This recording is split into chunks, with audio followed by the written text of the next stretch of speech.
New investigation details how many local and state governments are hoarding money. The amounts are going to blow you away. Also, according to the Associated Press and Kaiser Health News, only 25% of the $150 billion coronavirus relief funds have been spent. That was through July 30th. The biggest offenders, Minnesota, South Carolina, Alabama, Washington State, Kansas, they've all spent 1% or less. Joining me now to discuss, senior fellow at the National Taxpayer Union, Mattie Duppler. Mattie, you and I have had some great conversations about this. We've been focusing, I think, more on the $600 thing. But when Republicans say, listen, trillions of dollars have been spent, sent out, and people are sitting on it, they do have a point, don't they?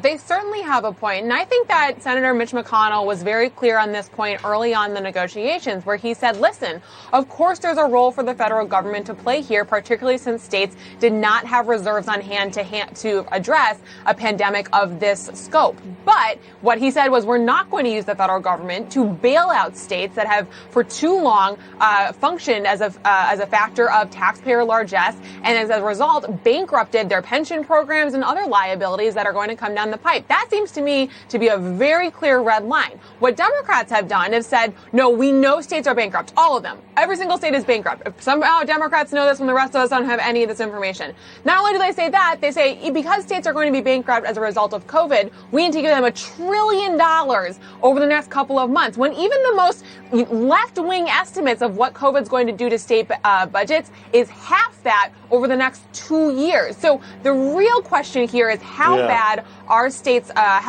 budgets as a result of COVID? The answer really is we don't know, but it's certainly nowhere near as bad as Democrats are claiming.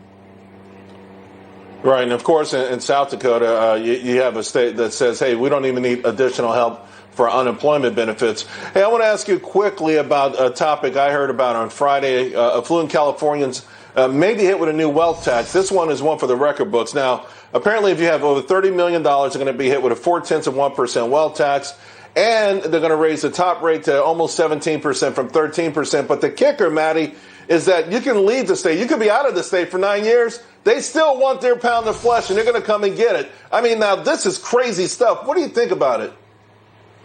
No tax idea is too crazy for California, Charles. It's amazing to me that the state with the highest personal income tax rate can say, that's not enough, we need to have a wealth tax. The problem for California is that this isn't like when countries try wealth tax, which largely fail. 75% of the countries that have tried a wealth tax over the last 30 years have gotten rid of it because they can't administer it. It's too complex.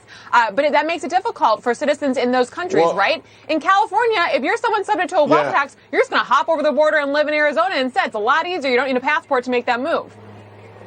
But they know better now. They said with this new law, they'll be able to come to Arizona and get their money. No matter where you go, they will get the money. It is nuts. Mattie, thank you very much. You're right. These policies get challenged in court, Charles. And they've never gotten out of here.